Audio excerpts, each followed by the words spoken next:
Everyone, welcome to एचएनआर ध्यान। सो आप सभी कैसे हैं? आई होप आप सभी बहुत अच्छे होंगे और आप सबकी जो एग्जाम की प्रिपरेशन है जोरों शोरों से चल रही है। तो जैसे कि आप सभी को पता है, हमने टोटल 10 सेशंस कंप्लीट कर लिए हैं एंड ये जो सेशन है ये 11th सेशन है जो आप सभी के साथ में मैं आज करवा रही हूँ। तो आप सभी को 11th सेशन को अच्छे से समझना है बिकॉज ये बहुत ही इंपॉर्टेंट सेशन है। 20 मिनट सीरीज डेली बेसिस पे आप सभी के लिए चल रही हैं, तो आप सभी इसका पार्ट बन सकते हैं। पेपर वन को बहुत अच्छे से कंप्लीट कर सकते हैं इन सीरीज के द्वारा, ताकि आपको टॉपिक वाइज सारी चीजें समझ में आ जाए। तो हमारे बहुत सारे बैचेस भी चल रहे हैं, जैसे क्रांति बैच हो गया और पेपर वन हिंदी साहित्य का बैच हो गया, समर्पण बैच हो गया और परिणाम बैच हो गया, अगर आप दोनों ही लेना चाहते हैं। टीचर्स आप सभी को यहाँ पर दिखते होंगे कि कंप्लीट बैचेस आपको मिल जाएंगे, कंप्लीट क्लासेस आपको मिल जाएंगी। PYQ, mock test, doubt clearing session, सब कुछ एक प्लेटफॉर्म पे मिल रहा है। बाकी और किसी और प्लेटफॉर्म को रेफर करने की आपको नीड नहीं पड़ने वाली है, अगर आप हमारे एच का पार्ट बन जाते हैं।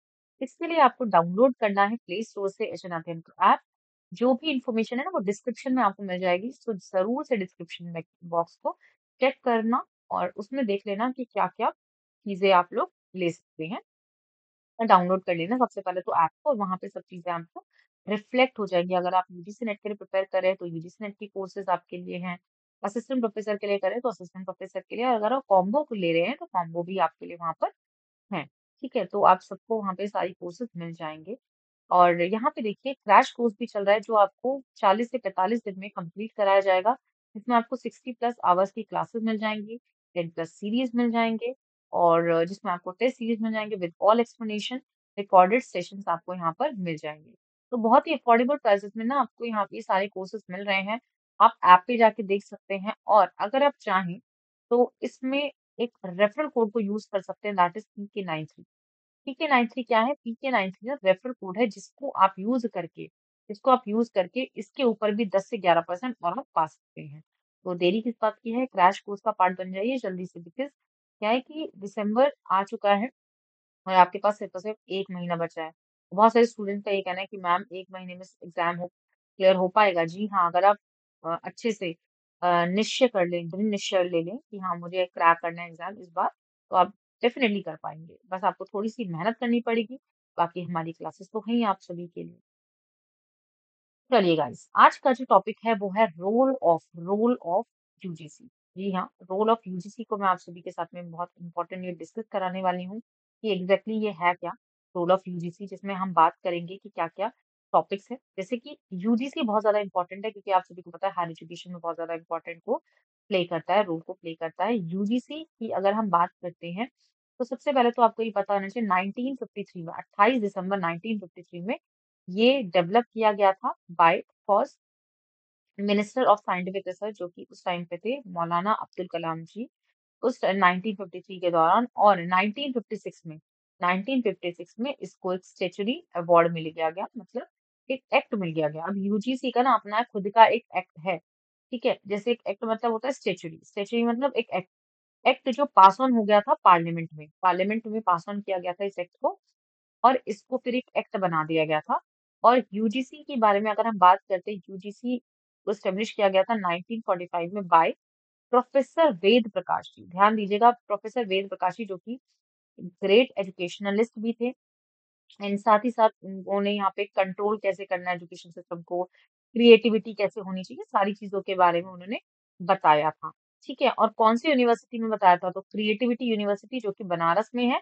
ठीक है, एंड यहाँ पर दिल्ली यूनिवर्सिटी भी है आपकी। ठीक है, Banaras university, creativity university, Banaras university, 3 university के बारे में उन्होंने एस्टेब्लिशमेंट की बात की थी।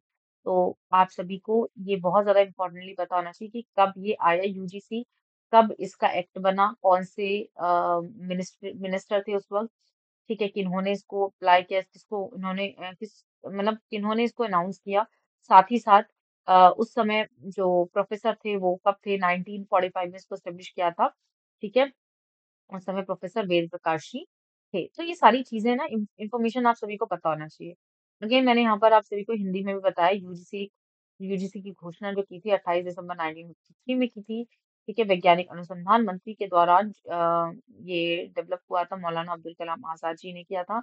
1956 में भारत सरकार की संसद में इसको प्रस्तुत किया था, और इसको प्रस्तुत करने के बाद इसको सेलेक्ट कर लिया था एज एन एक्ट। ठीक है, 1945 में इसकी स्थापना हुई थी प्रोफेसर वेद प्रकाश जी के द्वारा। महान वैज्ञानिक नहीं, सॉरी, शिक्षावाद थे वो, एजुकेशनलिस्ट थे, जिन्होंने बताया था कि हम क्रिएटिविटी यूनिवर्सिटीज के द्वारा बनारस यूनिवर्सिटी, दिल्ली यूनिवर्सिटी के बारे में उन्होंने प्रॉपरली काम किया, उसके ऊपर काम किया।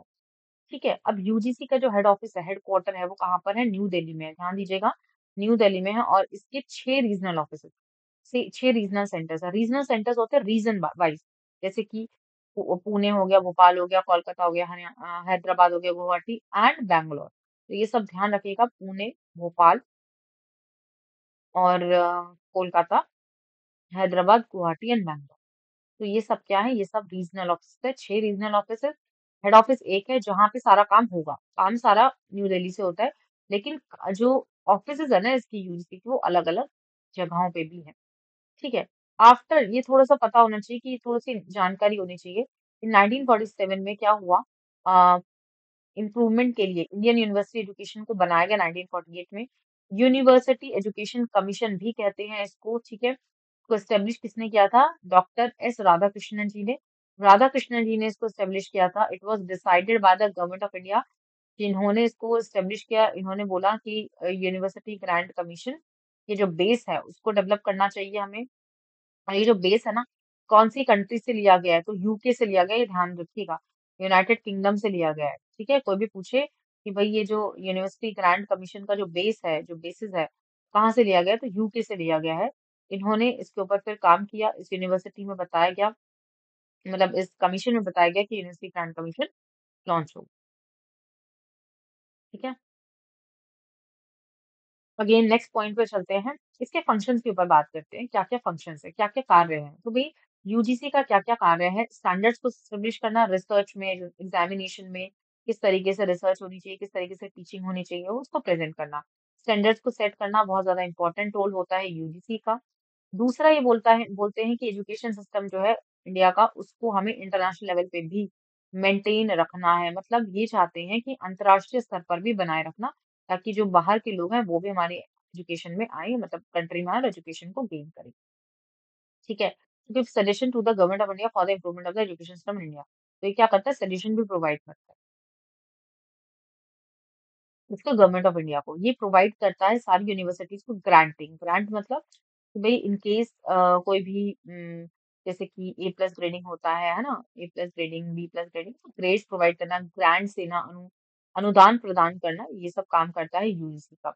ठीक है, नेक्स्ट यहाँ पर यूनिवर्सिटीज और कॉलेजेस को एग्जामिन करना भी बहुत ज्यादा काम होता है, जरूरी यूजीसी का। अगर मैं स्टेट यूनिवर्सिटी की बात करती हूँ, सेंट्रल की बात करती हूँ, सेंट्रल में तो यूजीसी खुद ही करेगा। ठीक है, लेकिन अगर मैं स्टेट की बात करती हूँ, तो यूजीसी स्टेट यूनिवर्सिटीज को भी एग्जामिन करता है। ठीक है, प्राइवेट को भी देखता है, डीम्ड को भी देखता है।